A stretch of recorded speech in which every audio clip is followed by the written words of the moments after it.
ओम शांति। 2 अगस्त 1972 बाबा के अव्यक्त मधुर महावाक्य। मुरली का टाइटल है हर कर्म विधि पूर्वक करने से सिद्धि की प्राप्ति। बाबा कहे, अपने को विधि द्वारा सिद्धि प्राप्त समझते हो, क्योंकि जो भी पुरुषार्थ करते हैं, पुरुषार्थ का लक्ष्य ही है सिद्धि को पाना। जैसे दुनिया वालों के पास आजकल रिद्धि सिद्धि बहुत है, उस तरफ है रिद्धि सिद्धि और यहाँ है विधि से सिद्धि। यथार्थ है विधि और सिद्धि, इनको ही दूसरे रूप में लेने कारण रिद्धि सिद्धि में चले गए हैं। तो अपने को सिद्धि स्वरूप समझते हो। जो भी संकल्प करते हो, अगर यथार्थ विधि पूर्वक है तो उनकी रिजल्ट क्या निकलेगी? सिद्धि। तो हर संकल्प व कर्म अगर विधि पूर्वक है तो सिद्धि ज़रूर होती है। अगर सिद्धि नहीं है तो विधि पूर्वक भी नहीं है। इसलिए भक्ति में भी जो कार्य करते हैं व कराते हैं, वैल्यू उसकी विधि पर होती है। विधि पूर्वक होने कारण उस सिद्धि का अनुभव करते हैं। सभी शुरू तो यहाँ हुआ है ना, इसलिए पूछ रहे हैं सिद्धि स्वरूप अपने को समझते हो वह भी बनना है। समय के प्रमाण दोनों ही फील्ड में रिजल्ट अब तक 95% ज़रूर होनी चाहिए, क्योंकि जैसे समय की रफ्तार को देख रहे हो और चैलेंज भी करते हो, तो जो चैलेंज की है वह संपन्न तब होगी जब आप लोगों की स्थिति संपन्न होगी। यह जो चैलेंज करते हो वह परिवर्तन किसके आधार पर होगा? उसका फाउंडेशन कौन है? आप लोग ही फाउंडेशन हो ना। अगर फाउंडेशन तैयार हो जाए तो फिर उसके बाद नंबरवार राजधानी भी तैयार हो। तो जिन्हों को राज्य करने का अधिकारी बनना है, वह अपना अधिकार नहीं लेंगे तो दूसरों को फिर नंबरवार अधिकार कैसे प्राप्त होगा? जो विश्व परिवर्तन का कार्य होना है, वह जब तक आप लोगों की स्थिति विधि द्वारा सिद्धि को प्राप्त ना हुई होगी, तो इस विश्व कल्याण के कर्तव्य में भी कैसे सिद्ध होंगे? पहले स्वयं की सिद्धि होगी। इतना बड़ा कर्तव्य इतने थोड़े समय में संपन्न करना है तो कितनी तेज स्पीड होनी चाहिए। इसके लिए कोई प्लान बनाते हो? स्पीड को कैसे पूरा करेंगे? सिद्धि स्वरूप बने, अर्थात संकल्प किया और सिद्धि प्राप्त हो। यह है 100% सिद्धि स्वरूप की निशानी। कर्म किया और सिद्धि प्राप्त। जब साधारण नॉलेज के आधार पर रिद्धि सिद्धि को प्राप्त कर सकते हैं, तो यह श्रेष्ठ नॉलेज के आधार पर विधि से सिद्धि को नहीं प्राप्त कर सकते। यह चेकिंग चाहिए, कौन सी विधि में कमी रह जाती है जो फिर सिद्धि भी संपूर्ण नहीं होती। विधि को चेक करने से सिद्धि ऑटोमेटिकली ठीक हो जाएगी। इसमें भी सिद्धि ना प्राप्त होने का मुख्य कारण यह है जो एक ही समय तीनों रूप से सर्विस नहीं करते। तीनों रूपों और तीनों रीति से एक समय करना है। नॉलेजफुल, पावरफुल और लवफुल। लव और लॉ दोनों साथ साथ आ जाते हैं। इन तीनों रूप से तो सर्विस करनी ही है, लेकिन तीनों रीति से भी करनी है, अर्थात मनसा वाचा कर्मणा। तीनों रीति से और एक ही समय तीनों रूप से करनी है। जब वाणी द्वारा सर्विस करते हो तो मनसा भी पावरफुल हो। पावरफुल स्टेज से उनकी मनसा को भी चेंज कर देंगे और वाणी द्वारा उनको नॉलेजफुल बना देंगे। और फिर कर्मणा सर्विस, अर्थात जो उनके संपर्क में आते हैं, वह संपर्क ऐसा फुल हो जो ऑटोमेटिकली वह महसूस करें कि यह कोई अपने गॉडली फैमिली में पहुंच गया हूँ। वह चलन ही ऐसी हो जिससे वह फील करें कि यह मेरी असली फैमिली है। अगर इन तीनों रीति से उनकी मनसा को भी कंट्रोल कर लो और वाणी से नॉलेज दे, लाइट माइट का वरदान दो और कर्मणा अर्थात संपर्क द्वारा, अपने स्थूल एक्टिविटी द्वारा गॉडली फैमिली का अनुभव कराओ, तो इस विधि पूर्वक सर्विस करो तो सिद्धि नहीं होगी। एक ही समय तीनों रीति और तीनों रूप से सर्विस नहीं करते हो। जब वाचा में आते हो तो मनसा जो पावरफुल होनी चाहिए वह कम हो जाती है। जब रमणीक एक्टिविटी से किसको संपर्क में लाते हो तो भी मनसा जो पावरफुल होनी चाहिए वह नहीं रहती है। तो एक ही समय तीनों अगर इकट्ठी हों तो सिद्धि ज़रूर मिलेगी। इस रीति से सर्विस करने का अभ्यास और अटेंशन होना चाहिए। संबंध में नहीं आते, डीप संपर्क में नहीं, ऊपर ऊपर के संपर्क में आते हैं। वह ऊपर का संपर्क अल्पकाल का रहता है। भले लव में लाते भी हो लेकिन लवफुल के साथ पावरफुल हो। उन आत्माओं में भी पावर भरे जिससे वह समस्याओं का, वायुमंडल का, वाइब्रेशन का सामना कर सदाकाल संबंध में रहें। वह नहीं होता। या तो नॉलेज पर अट्रैक्टिव होते हैं और लव पर होते हैं, ज़्यादा लव पर होते हैं। Second number knowledge. लेकिन पावरफुल ऐसा हो जो कोई भी बात सामने आए तो हिले नहीं, यह अभी कमी है। जो सर्विसेबल निमित्त बनते हैं उन्हों में भी नॉलेज ज़्यादा है, लव भी है लेकिन पावर कम है। पावरफुल स्टेज की निशानी क्या होगी? एक सेकंड में कोई भी वायुमंडल या वातावरण को, माया की कोई भी समस्या को खत्म कर देंगे, कभी हार नहीं खाएंगे। जो भी आत्माएं समस्या का रूप बनकर आती हैं वह उनके ऊपर बलिहार जाएंगी, जिसको दूसरे शब्दों में प्रकृति दासी कहें। जब 5 तत्व दासी बन सकते हैं तो मनुष्य आत्माएं बलिहार नहीं जाएंगी। तो पावरफुल स्टेज का प्रैक्टिकल रूप यह है। इसलिए कहा कि एक ही समय तीनों रूपों से सर्विस करने की जब रूपरेखा बन जाएगी तब हर एक कर्तव्य में सिद्धि दिखाई देगी। विधि का कारण सिद्धि हुआ ना, विधि में कमी होने कारण सिद्धि में कमी है। अब सिद्धि स्वरूप बनने के लिए इस विधि को पहले ठीक करो। भक्ति मार्ग में करते हैं साधना, यहाँ है साधन। साधन कौन सा? बाप दादा की हर एक विशेषता को अपने में धारण करते करते विशेष आत्मा बन जाएंगे। जैसे इम्तिहान के दिन जब नज़दीक होते हैं तो जो कुछ स्टडी की हुई होती है, थ्योरी व प्रैक्टिकल दोनों को रिवाइज कर और चेक करते हैं कि कौन सी सब्जेक्ट में क्या क्या कमी रही हुई है। इसी प्रकार अब जबकि समय नज़दीक आ रहा है तो हर सब्जेक्ट में अपने आप को देखो कि कौन सी कमी और कितनी % तक कमी रही हुई है। थ्योरी में भी और प्रैक्टिकल में, दोनों में चेक करना है। हर एक सब्जेक्ट की कमी को देखते हुए अपने आप को कंप्लीट करते जाओ। लेकिन कंप्लीट तब होंगे जब पहले रिवाइज करने से अपनी कमी का मालूम पड़ेगा। सब्जेक्ट को तो जानते हो, सब्जेक्ट को बुद्धि में धारण किया है व नहीं, उसकी परख क्या है। जैसे सिद्धि की % बढ़ती जाएगी तो टाइम भी वेस्ट नहीं जाएगा। थोड़े टाइम में सफलता जास्ती मिलेगी। इसको कहा जाता है सिद्धि। अगर समय ज़्यादा, मेहनत भी ज़्यादा करते हो फिर सफलता मिलती है तो इसको भी % कम कहेंगे। सभी रीति से कम लगना चाहिए, तन भी कम, मन के संकल्प भी कम लगें।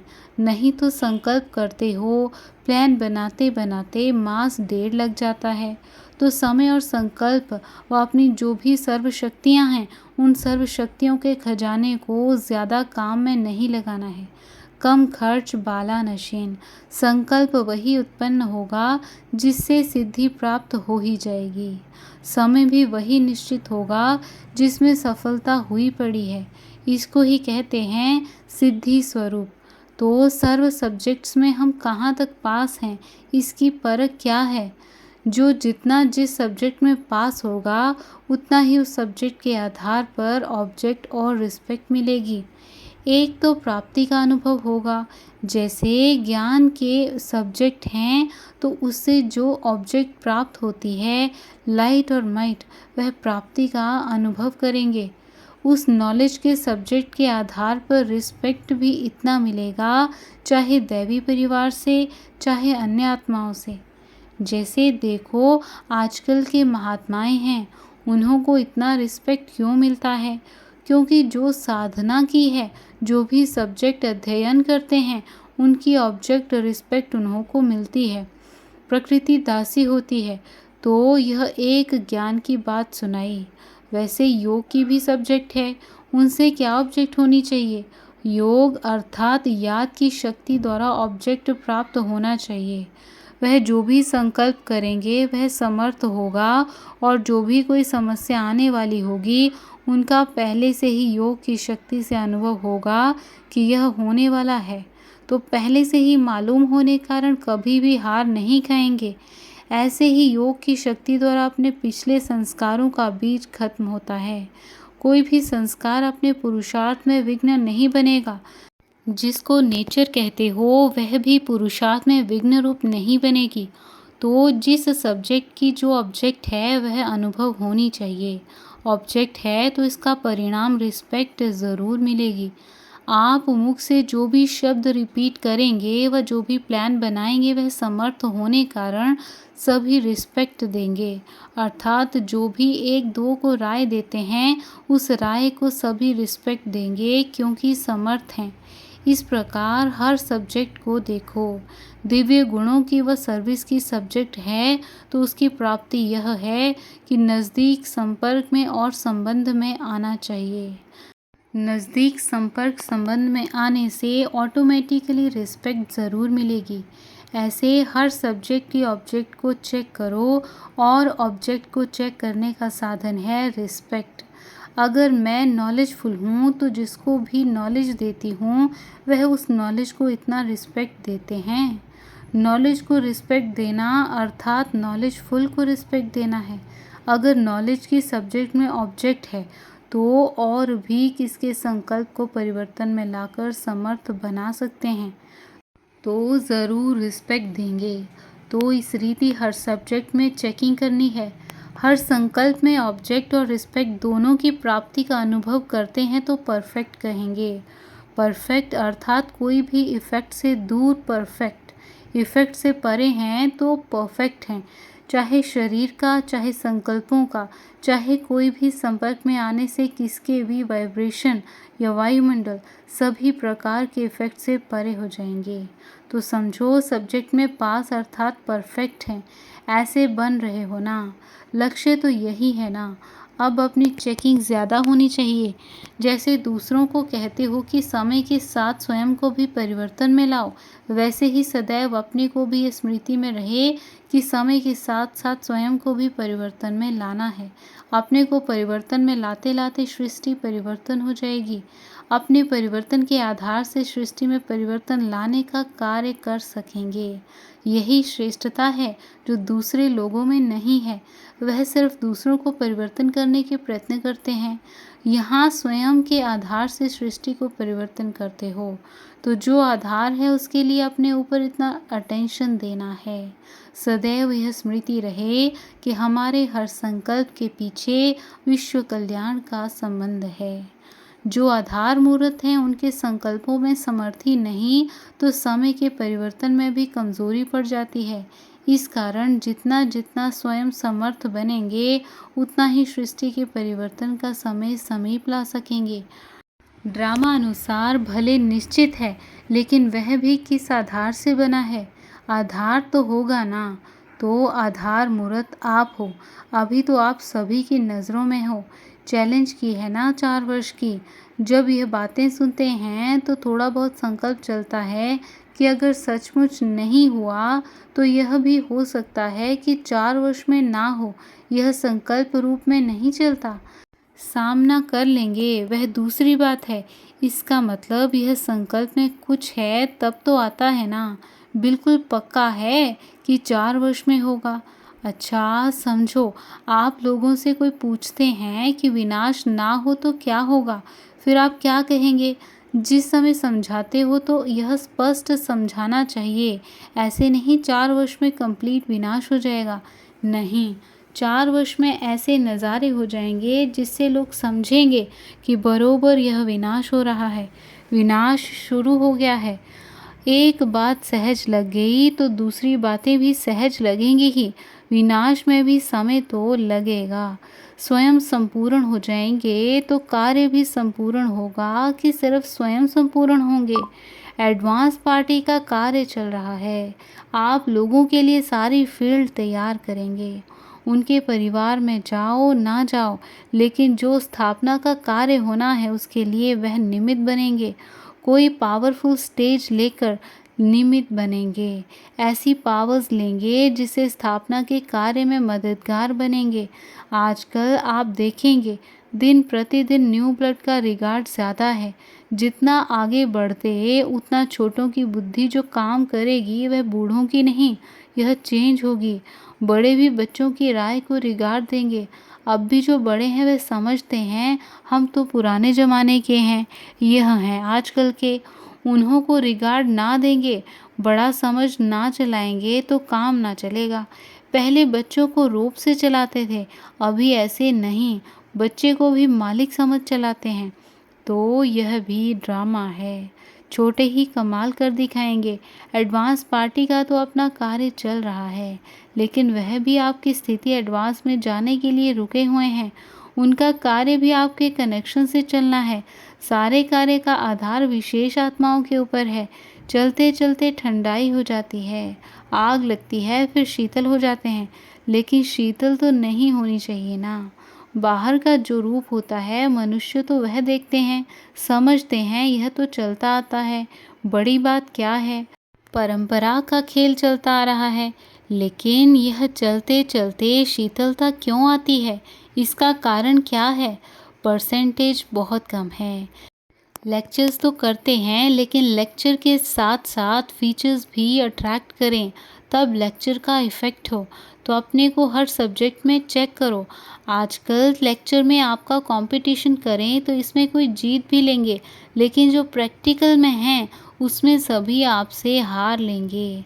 मुख्य विशेषता प्रैक्टिकल लाइफ की है। प्रैक्टिकल कोई भी बात आप बताओ तो एकदम चुप हो जाएंगे, तो लेक्चर से फिर प्रैक्टिकल का भाव प्रकट हो जाएगा। तब वह लेक्चर देने से न्यारा दिखाई दे। जो शब्द बोलते हो वह नैनो से दिखाई दे। यह जो बोलते हो वह प्रैक्टिकल है, यह अनुभवी मूर्त है, तब उसका प्रभाव पड़ सकता है। बाकी सुन सुनकर तो सभी थक गए हैं, बहुत सुना है। अनेक सुनाने वाले होने कारण सुनने से सभी थके हुए हैं। कहते हैं सुना तो बहुत है, अब अनुभव करना चाहते हैं, कोई प्राप्ति कराओ। तो लेक्चर में ऐसी पावर होनी चाहिए जो वह एक एक शब्द अनुभव कराने वाला हो। जैसे आप समझाते हो ना कि अपने को आत्मा समझो, ना कि शरीर, तो ये शब्द बोलने में भी इतनी पावर होनी चाहिए जो सुनने वालों को आपके शब्दों की पावर से अनुभव हो। एक सेकंड के लिए भी अगर उनको अनुभव हो जाता है तो अनुभव को वह कब छोड़ नहीं सकते, आकर्षित हुआ आपके पास पहुँचेगा। जैसे बीच बीच में आप भाषण करते करते उनको साइलेंस में ले जाने का अनुभव कराते हो, तो इस प्रैक्टिस को बढ़ाते जाओ, उन्हों को अनुभव में ले जाते जाओ। इस पुरानी दुनिया से बेहद का वैराग्य दिलाना चाहते हो तो भाषण में जो पॉइंट्स देते हो वह देते हुए वैराग्य वृत्ति के अनुभव में ले जाओ।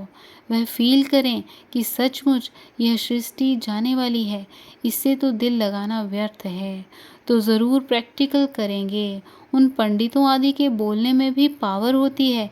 एक सेकंड में खुशी दिला देते हैं, एक सेकंड में रुला देते, तब कहते हैं इनका भाषण इफ़ेक्ट करने वाला है।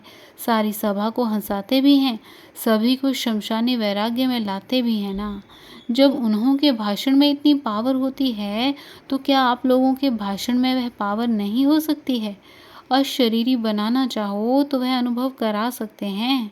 वह लहर छा जाए, सारी सभा के बीच बाप के स्नेह की लहर छा जाए, उसको कहा जाता है प्रैक्टिकल अनुभव कराना। अब ऐसे भाषण होने चाहिए, तब कुछ चेंज होगी। वह समझें कि इन्हों के भाषण तो दुनिया से न्यारे हैं। वह भले भाषण में सभा को हंसा लेते, रुला लेते, लेकिन अशरीरीपन का अनुभव नहीं करा सकते।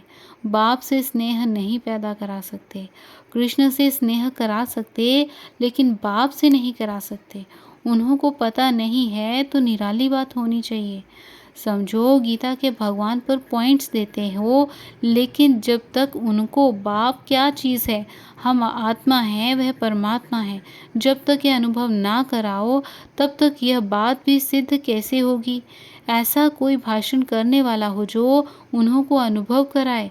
आत्मा और परमात्मा में रात दिन का फ़र्क है। जब अंतर महसूस करेंगे तो गीता का भगवान सिद्ध हो जाएगा। सिर्फ पॉइंट से उन्हों की बुद्धि में नहीं बैठेगा और ही लहरें उत्पन्न होंगी। लेकिन अनुभव कराते जाओ तो अनुभव के आगे कोई बात जीत नहीं सकती। भाषण में अब यह तरीका चेंज करो। अच्छा, ओम शांति।